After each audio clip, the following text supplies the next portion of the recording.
इस वचन को जब आप सुन रहे हैं, मैं ये चाहता हूं कि हमें पूरा इसका सिनेरियो मालूम हो कि ये कहां से शुरू हुआ, क्यों हुआ, आज उसकी महत्वता क्या है। क्या ये एक सिंपल रीति रिवाज है जो मुझे करना है क्योंकि आज से कुछ साल पहले ऐसा हुआ था, या मुझे ये क्यों करना है।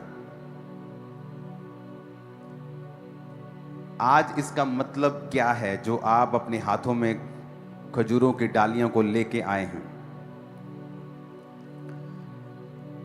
लूका 19 उसकी 28 से लेके 44 आयत तक हम पढ़ेंगे।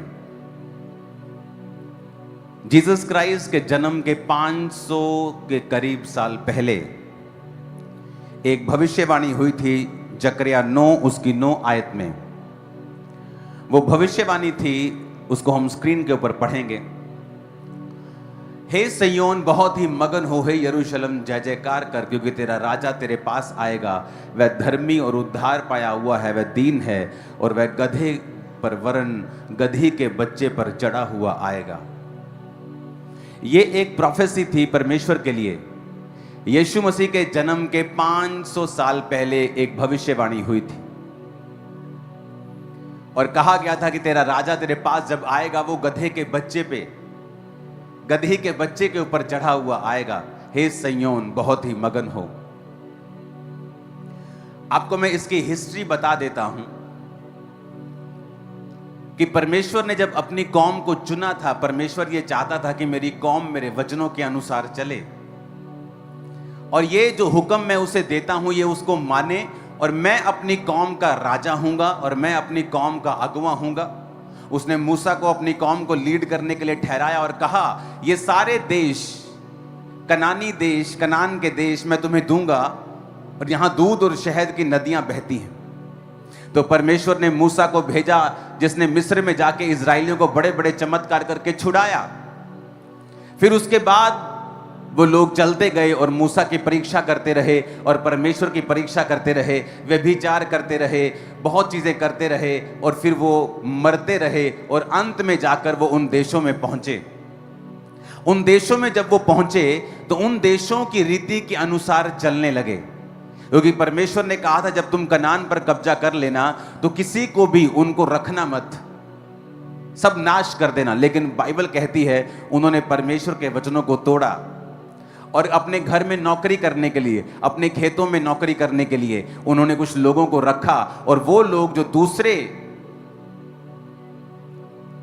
धर्मों को मानते थे वो बीच में रहे। और इजराइल के लोग भी, जब मूसा की पीढ़ी के सब लोग मर मिटे तो वो भी उन लोगों को पूजने लगे जिनको वो पूजते थे, और परमेश्वर ने उनको शत्रुओं के अधीन कर दिया। जब वो शत्रुओं के अधीन होते थे तब न्यायी लोग उठते थे। सैमसन एक न्यायी था, गिदोन एक न्यायी था। तो इस तरह के न्यायी लोग उठते थे और उनकी अगुवाई करते थे।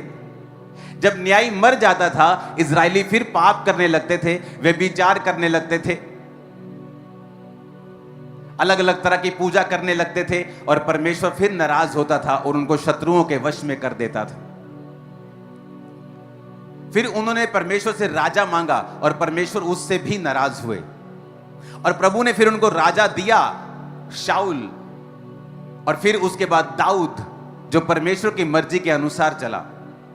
लेकिन परमेश्वर उनसे नाराज था क्योंकि परमेश्वर खुद उनका राजा था। इसलिए परमेश्वर ने शमूएल से कहा, उन्होंने राजा मांगकर मुझे तुच्छ समझा है, मुझे निकम्मा समझा है, इसलिए तू उनको राजा दे दे, क्योंकि वो अन्य जातियों के अनुसार चलना चाहते हैं। पर उनको ये बता दे कि वो राजा उनके बच्चों से क्या क्या करवाएगा, वो उनकी जमीनों का टैक्स लेगा, वो सब कुछ उनके साथ करेगा। वो कहते हमें मंजूर है। और तब राजाओं का युग शुरू हुआ। तब पहला राजा शाऊल हुआ, उसके बाद दाऊद हुआ, उसके बाद सुलेमान, उसके बाद राजा लोग बदलते गए। और वचन कहता है राजा लोग परमेश्वर के वचनों की खिलाफत करने लगे और परमेश्वर के वचनों के खिलाफ चलने लगे, तो परमेश्वर ने फिर उनके शत्रुओं को भेजा और वो उन पे कब्जा करने लगे। और फिर राजा जब तौबा करता था, परमेश्वर फिर से उनको ताकत देता था, फिर से वो शत्रुओं से छुड़ाए जाते थे और छुटकारा पाते थे।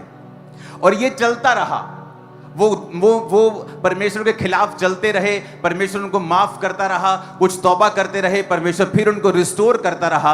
लेकिन एक दिन जब परमेश्वर की अति हो गई, जिस तरह नूह के टाइम पे परमेश्वर ने कहा था अति हो गई, अब मैं सबको नाश कर दूंगा, उस समय अति हुई और परमेश्वर ने लास्ट राजा को, अगर आप बाइबल की हिस्ट्री पढ़ेंगे यीशु मसीह के जन्म के 600 साल पहले से, तो उन राजाओं को परमेश्वर ने शत्रुओं के हाथ में कर दिया और फिर वो बेबीलोन में उनको लेके गए, फिर दूसरी बार लेके गए। और बाइबल कहती है उसके बाद परमेश्वर के भवन को नष्ट कर दिया गया, क्योंकि इजरायली पापी निकले।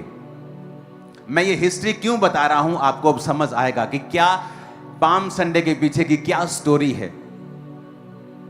तो वचन ये कहता है कि जब वो वहां पे पहुंचे बेबीलोन में, तो भविष्यवाणी थी कि बेबीलोन से फिर वो वापस आएंगे, क्योंकि परमेश्वर अपने लोगों की सुधि लेगा जब वो प्रार्थनाएं करेंगे। अपने पड़ोसी को बोलो, जब वो प्रार्थना करेंगे। ऊंची आवाज में बोलो, फिर से कहो अपने पड़ोसी को, जब वो प्रार्थना करेंगे तो परमेश्वर फिर से उनको वापस भेजेगा। और वचन कहता है परमेश्वर ने अपने नबियों को वापस भेजा बेबीलोन से, और उन्होंने परमेश्वर के भवन को जो नष्ट कर दिया गया था दोबारा बनाया।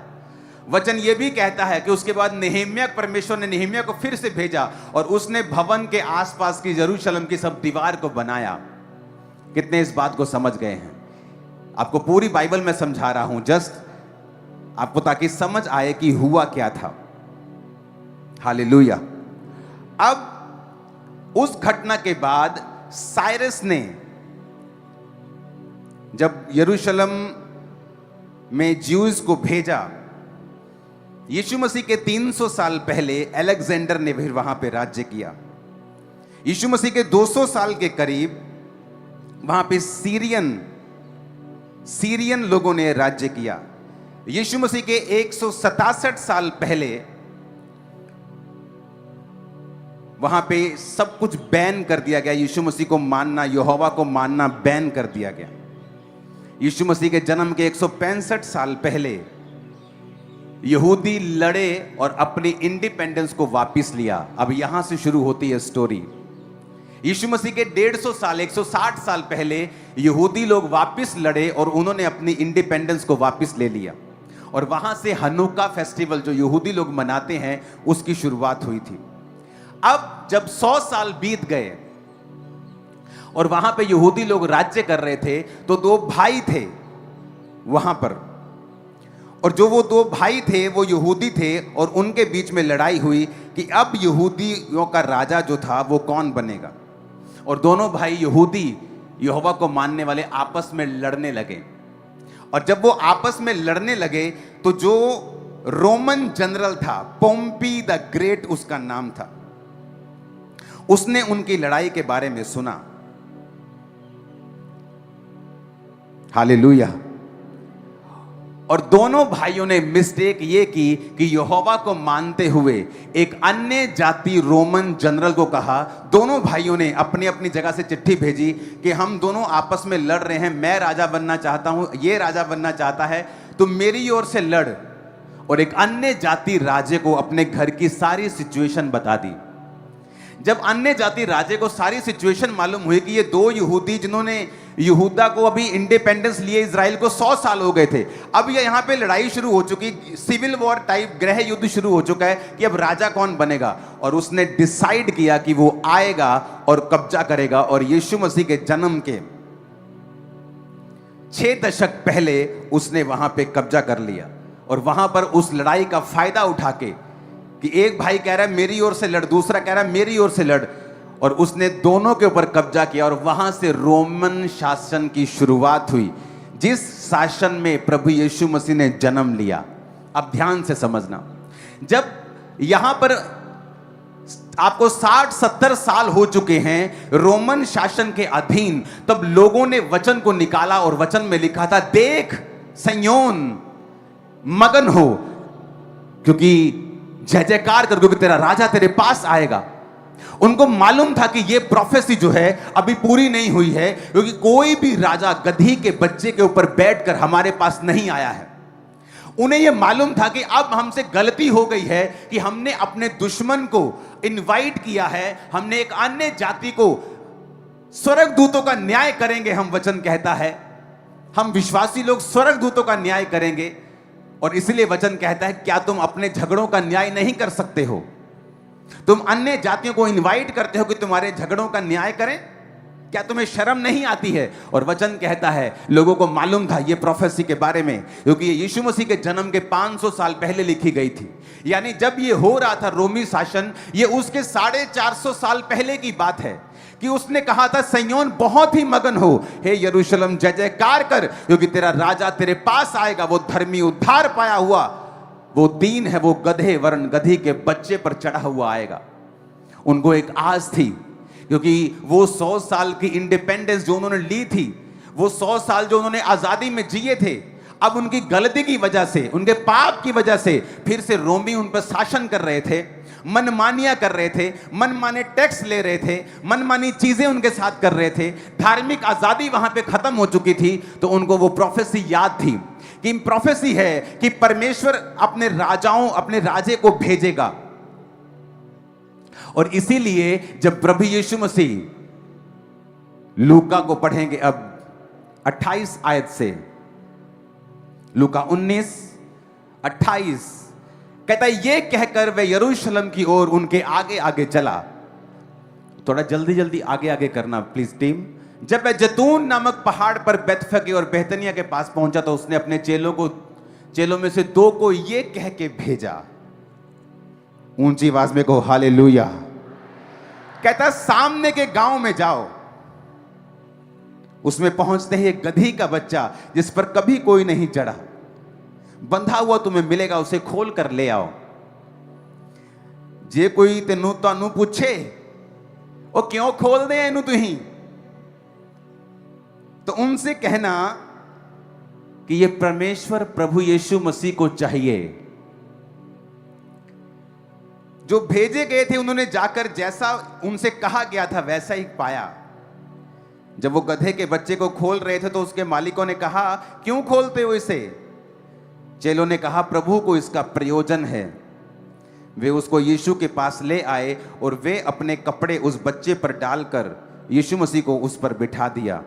वह जा रहा था तो वह अपने कपड़े मार्ग में बिछाते जाते थे।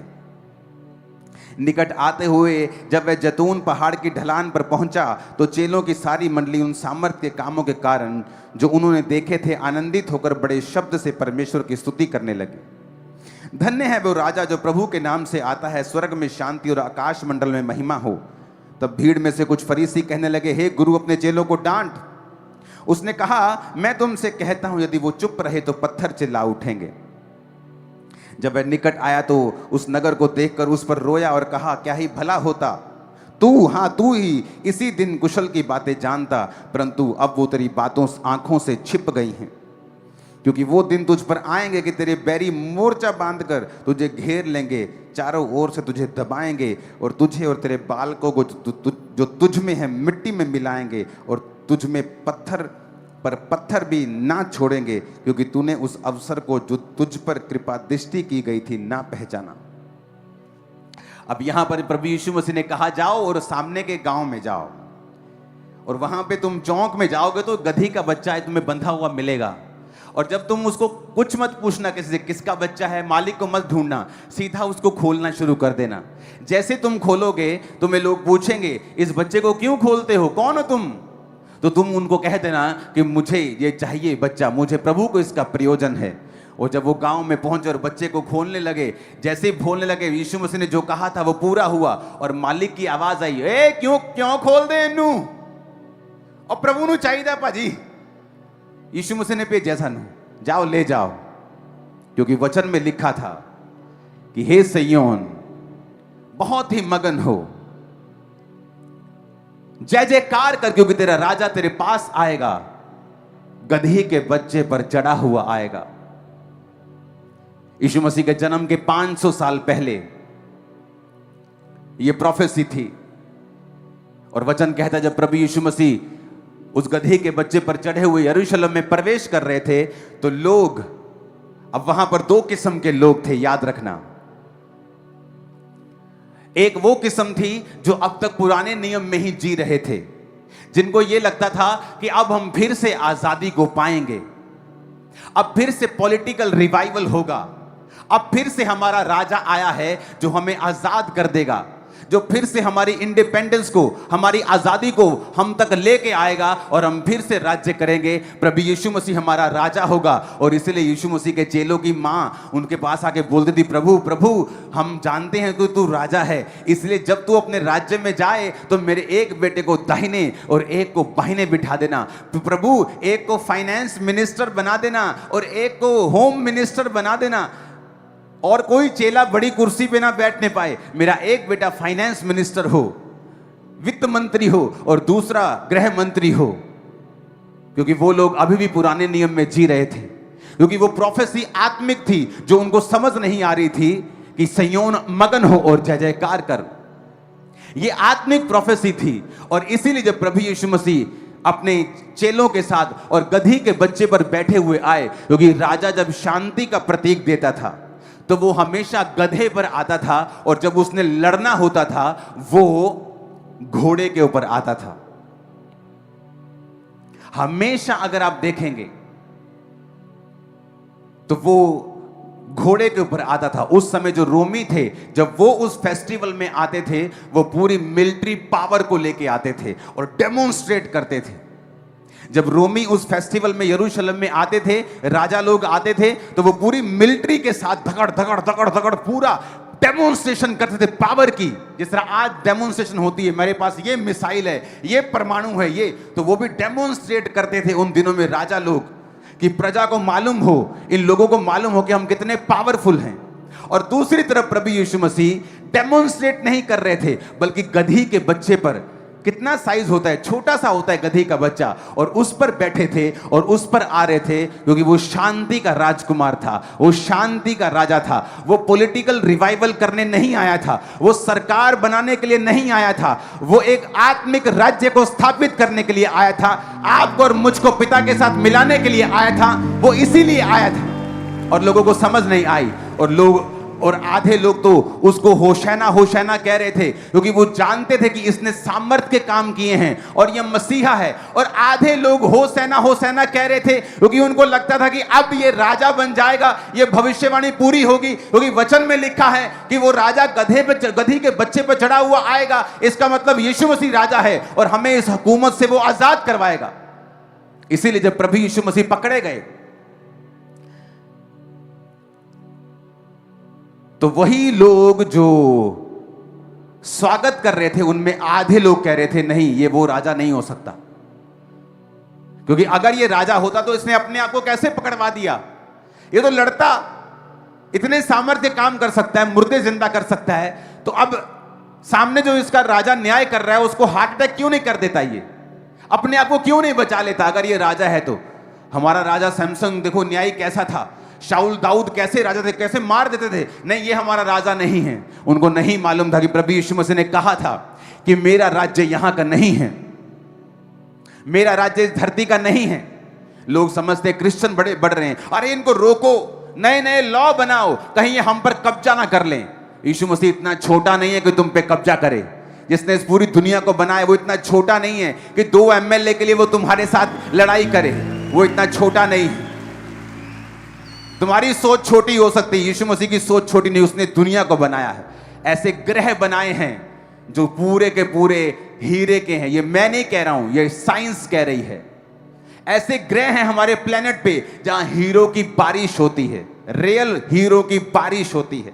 वो परमेश्वर जिसके लिए हीरे चांदी सोना किणकों के समान है, झाड़ू ऐसे खिलाड़ दो तो कितने खरब के हीरे वहां पे निकल आएंगे। वो परमेश्वर, क्या आपको लगता है कि वो किसी पॉलिटिक्स को करने के लिए दुनिया में आया? क्या आपको लगता है कि वो किसी के धर्म को बदलने के लिए आया, किसी कुछ खास करने के लिए वो इंडिया में आया? नहीं, ऐसा नहीं है। यीशु मसीह ने कहा मेरा राज्य ऊपर का है। आज से कुछ महीने पहले साइंस ने एक नई डिस्कवरी की। वो जब माउंट एवरेस्ट के ऊपर अपनी डिस्कवरी कर रहे थे और अपनी जांच कर रहे थे, उन्हें सी फॉसिल्स मिले, यानी वो जीवाश्म मिले जो समुद्र में मिलते हैं। बहुत हैरान हुए वैज्ञानिक कि समुद्र में हमें सी फॉसिल्स क्यों मिल रहे हैं, माउंट एवरेस्ट में सी फॉसिल्स क्यों मिल रहे हैं। मैंने कहा तुम लोग हैरान हो रहे हो, हम हैरान नहीं हैं, क्योंकि बाइबल की पहली पुस्तक के ही 7वीं 8वीं लाइन में लिखा है, परमेश्वर ने कहा पानियों को कि वो अलग हो जाएं, तब वो पानी अलग हो गए और पहाड़ बाहर आ गए, पृथ्वी बाहर आ गई, क्योंकि वो सब कुछ पानी के नीचे था। तुम्हें वो जीवाश्म मिलेंगे ही मिलेंगे, क्योंकि ये बाइबल की 8वीं लाइन में ही लिखा है। तुम हैरान हो गए, अभी तो 8वीं लाइन पढ़ी है तुमने, जब पूरी पढ़ लोगे ना यीशु मसीह के चेले बन जाओगे, ये मैं को गारंटी देता हूं। अभी तो 8वीं लाइन पढ़ी है। हमारे पास ऐसी साइंस आ चुकी है जो कितने लाइट ईयर्स का मतलब है करोड़ों किलोमीटर, जिनके बनाए हुए यंत्र जा चुके हैं। कोई 40 साल से, कोई 30 साल से ट्रेवल कर रहा है, और एक भी जगह उनको अभी तक नहीं मिली जहां मनुष्यों के जैसा कोई भी जीव रहता हो। एक भी जगह अब तक नहीं मिली। बातें ही होती हैं, जिस तरह धर्म परिवर्तन हो रहा है, और साबित एक भी नहीं हुआ। एलियन आ गए, एलियन का शिप दिखा, एलियन वहां मौजूद हैं, अमेरिका में मौजूद हैं। सब बकवास बातें हैं, कोई प्रूफ नहीं। चाहे 10,000 पिक्चर्स बनी हैं एलियंस के ऊपर, लेकिन साइंस कहती है जैसे जैसे हम आगे जा रहे हैं, हर खंडर की तरह हैं सब ग्रह, किसी पे जीवन नहीं है। और यीशु मसीह ने क्या कहा था, पृथ्वी बेडौल और सुनसान थी उन्हीं ग्रहों की तरह। तो परमेश्वर ने कहा उजाला हो जाए, ज्योतियां बन जाएं, जीव आ जाएं, मिट्टी में से पौधे उगें, समुद्र, सब कुछ बनाया और जीव जंतु बनाए, अपना सांस मनुष्य के अंदर फूका और मनुष्य को बनाया। क्या दुनिया में कोई ऐसा आपको मिलेगा बाइबल के जैसा जो इतनी क्लैरिटी रखता हो शुरू से लेके अंत तक? मैंने आपको जो स्टोरी सुनाई है वो मूसा की है। मूसा से पहले जब वो 400 साल इजरायली मिस्र में रहे, नूह की संतान, नूह से पहले सब लोग मर गए। नूह से पहले फिर वो बड़े बड़े लोग होते थे जो 900 साल, 930 साल, 969 साल जीते थे, 950 साल जीते थे। और फिर आदम था। मैंने आपको पूरी बाइबल जब से उत्पत्ति हुई आपको सुनाई है आज आसान शब्दों में, ताकि आपको समझ आए कि अब माउंट एवरेस्ट के ऊपर समुद्र के जीवाश्म मिले हैं जो समुद्र में मिलते हैं। कहते यहां भी कभी पानी था। मैंने कहा तुम्हें आज पता है, मुझे 20 साल पहले मालूम हो गया था जब बाइबल पढ़ी थी कि यीशु ने कहा, परमेश्वर ने कहा था। आप कैसे समझ सकते हो कि वचन जो है वो असली है? अपने पड़ोसी को बोलो,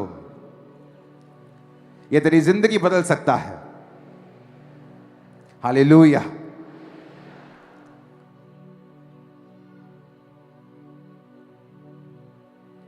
लिखा 7 आयत में, परमेश्वर ने एक अंतर बनाकर नीचे के जल और ऊपर के जल को अलग अलग किया। 6 आयत में लिखा जल के बीच ऐसा अंतर हो जाए कि जल 2 भाग हो जाए। समुद्र बनाया। हालेलुया। 9 आयत में लिखा परमेश्वर ने कहा आकाश के नीचे का जल एक स्थान में इकट्ठा हो जाए और सूखी भूमि दिखाई दे। माउंट एवरेस्ट जो पहाड़ है उससे भी बड़ा पहाड़ समुद्र के नीचे है, अगर आप स्टडी करें तो वो भी एक दिन पानी के नीचे था। और आज जब वहां पे जीवाश्म मिल रहे हैं, वो कह रहे हैं कि ये कभी पानी के नीचे था। ऊंची आवाज में कहो हालेलुया। अब वो भविष्यवाणी पूरी हो रही है और सब लोग यीशु मसीह का स्वागत कर रहे हैं। खजूरों की डालियों के साथ क्यों? क्योंकि खजूरों की डालियां वो लोग इस्तेमाल करते थे। उन पर जिन लोगों ने कब्जा किया था वो भी खजूरों की डालियों का इस्तेमाल करते थे अपनी रीति रिवाज में। और जो यहूदी लोग थे वो भी खजूरों की डालियों का इस्तेमाल करते थे अपने अपने फेस्टिवल मनाने के लिए। प्रकाशित वाक्य अगर आप पढ़ेंगे, उसकी 7 बाब के 9 आयत में लिखा है जो स्वर्ग की एक आयत है जो स्वर्ग में होगा, प्रकाशित वाक्य 7 उसकी 9 आयत।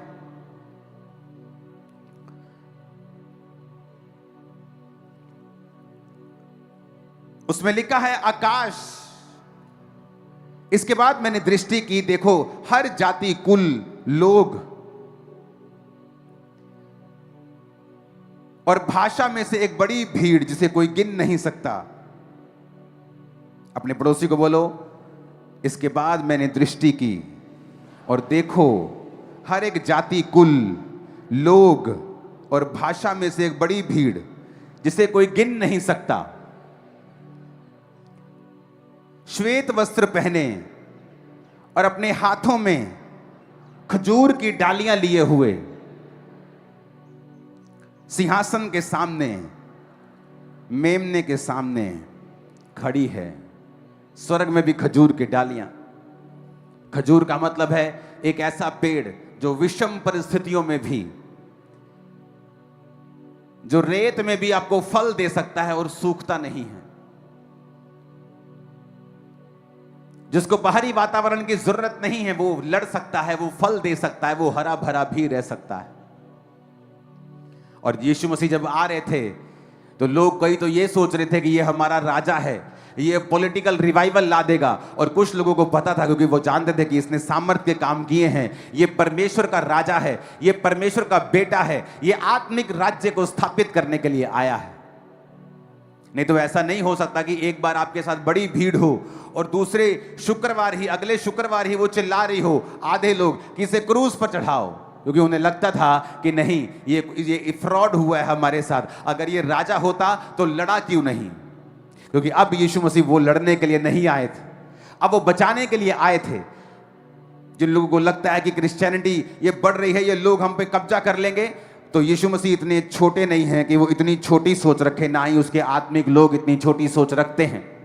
क्योंकि हमारा राज्य यहां का नहीं, यीशु ने कहा मेरा राज्य वहां का है।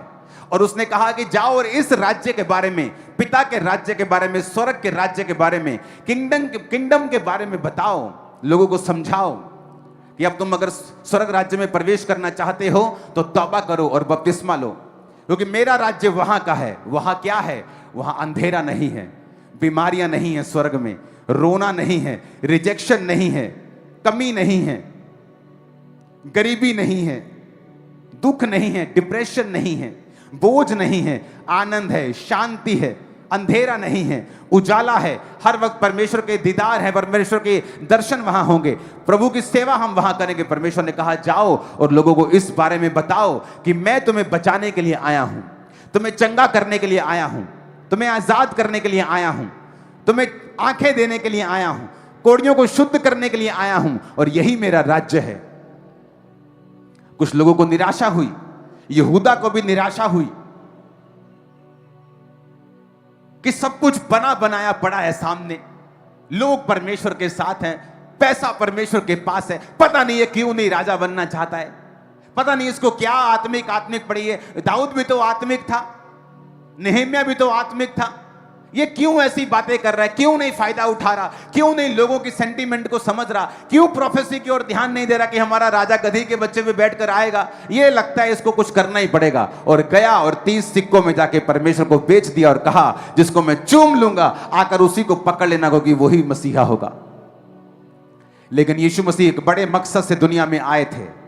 उनका मकसद पॉलिटिकल रिवाइवल करना बिल्कुल नहीं था, उनका मकसद सिर्फ इजराइल को छुड़ाना नहीं था, उसका मकसद मुझे और आपको छुड़ाना था जो इजराइल से दूर रहते हैं। अन्य जातियों तक परमेश्वर की महिमा का सुसमाचार पहुंचे, नहीं तो क्या होता, लोगों को उद्धार सिर्फ यहूदियों को मिलता, अन्य जातियों को उद्धार मिलता ही नहीं। क्योंकि फिर से एक राजा खड़ा होता, फिर से इजराइल स्वतंत्र हो जाता, फिर से वो अपना अपना महिमा करते, प्रभु को मानते, लेकिन अन्य जातियों तक सुसमाचार कभी ना पहुंचता।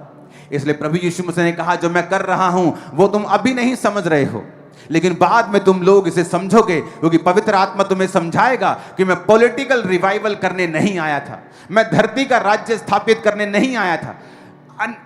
अब्राहम की कृपा अन्य जातियों तक पहुंचे, मैं इसीलिए आया था।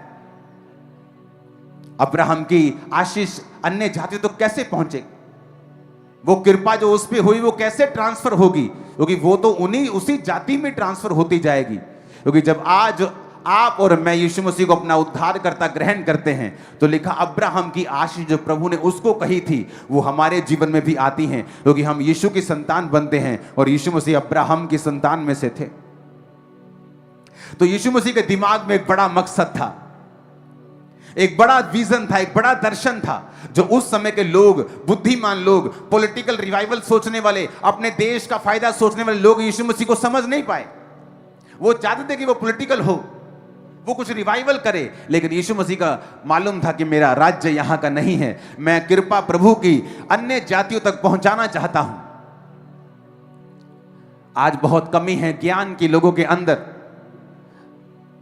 जब पंजाब में आज से कुछ साल पहले बहुत ही बकवास बातें की गई, अंग्रेज आए, क्रिश्चियनिटी ले आए, अंग्रेज आए, हमारे राजे को उठा के ले गए, जबकि इंडिया में क्रिश्चियनिटी 2000 साल पहले आई थी। यीशु मसीह का असली चेला थोमा केरल के तट के ऊपर आया था और वहीं शहीद हुआ। तमिलनाडु में उसका वो सारी चर्च बनी है। सुनो, 2000 साल पहले। अपने पड़ोसी को बोलो 2000 साल पहले। और आप हैरान होंगे कि इंग्लैंड में कब क्रिश्चियनिटी आई। अपने पड़ोसी को बोलो कब आई। आप हैरान होंगे कि इंग्लैंड में क्रिश्चियनिटी इंडिया के बाद आई, अमेरिका में कई सदियों के बाद आई। मैं इंग्लैंड में था और मेरा एक गोरा, ब्रिटिश बॉर्न ब्रिटिश गोरा, प्रॉपर गोरा मेरा दोस्त है, और उसकी माता जी यीशु मसीह के बारे में नहीं जानती थी।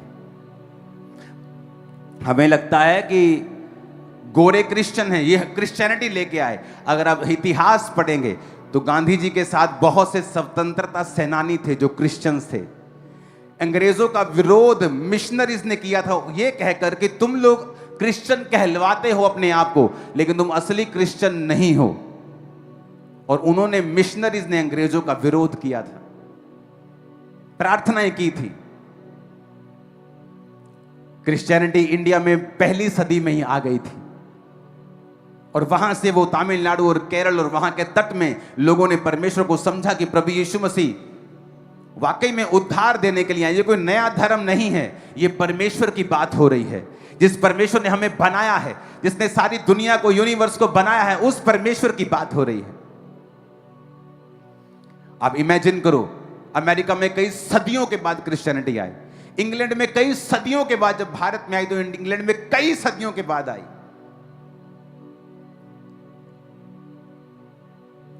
ताकि प्रभु यीशु मसीह ने कहा था, मैं वो पॉलिटिकल साम्राज्य स्थापित करने के लिए नहीं आया। अगर यीशु मसीह राजा बन जाता तो कौन केरल के तट पे आता? मैं भी मर जाता अपनी बीमारी और नशों में, और आप भी। और इसीलिए लोग जब परमेश्वर का वेलकम कर रहे थे और जब उनको वो फायदा नजर नहीं आया, शुक्रवार कह रहे थे इसको क्रूस पे चढ़ाओ, इसको क्रूस पे चढ़ाओ। और जो लोग परमेश्वर की सच्चाई को जानते थे, वो जानते थे कि प्रभु यीशु मसीह ये राजा नहीं है, वो हमारा असली वाला राजा है। ये छोटे वाला राजा नहीं है, ये बड़े वाला राजा है, राजाओं का राजा है, सर्वशक्तिमान परमेश्वर। आज जब ये वचन सुनने के बाद आप यीशु मसीह का स्वागत करेंगे, तो उससे कहें कि मैं अपने दिल में तेरा स्वागत करता हूं, उस राजा के रूप में जो हेवनली है, जो स्वर्गीय है। अपने पिता के रूप में मैं तेरा स्वागत करता हूं। मेरे जीवन में आ, मेरे परिवार में आ, मेरे फाइनेंस में, हर जगह पे आ खुदावन, और तू कब्जा कर। और ये खजूरों की डालियां जो आज आप लेके आए हैं, इसे आप फेंकेंगे नहीं, इसे आप फ्रेम करा के रखेंगे अगले साल तक। और ये जब फ्रेम में रहेंगी तो हमेशा हमारी आंखों के सामने रहेंगी कि मैंने जीसस को अपने दिल में बसाया है, मैंने उसका स्वागत किया है। खजूर देख के, डालियां देख के आपको मालूम होगा कि कुछ भी परिस्थिति हो, आसपास रेत हो, धूप हो, तूफान हो, आपको फलने से कोई दुनिया की ताकत रोक नहीं सकती। आप जब खजूर की डाली को देखेंगे आपको हमेशा परमेश्वर की प्रेजेंस के बारे में मालूम होगा कि ये वही राजा है जो मेरे लिए आया था ताकि मैं पापों से छुड़ा लिया जाऊं। उसने उन लोगों को नाराज कर दिया जो इसको असली वाला राजा, जो दुनिया का राजा, नकली वाला राजा बनाना चाहते हैं, असली वाले राजा से छोड़ के, क्योंकि मैं बचाया जाऊं, अन्य जाति लोग बचाए जाएं, वो चंगे हों, आजाद हों, यीशु मसीह को मान सकें।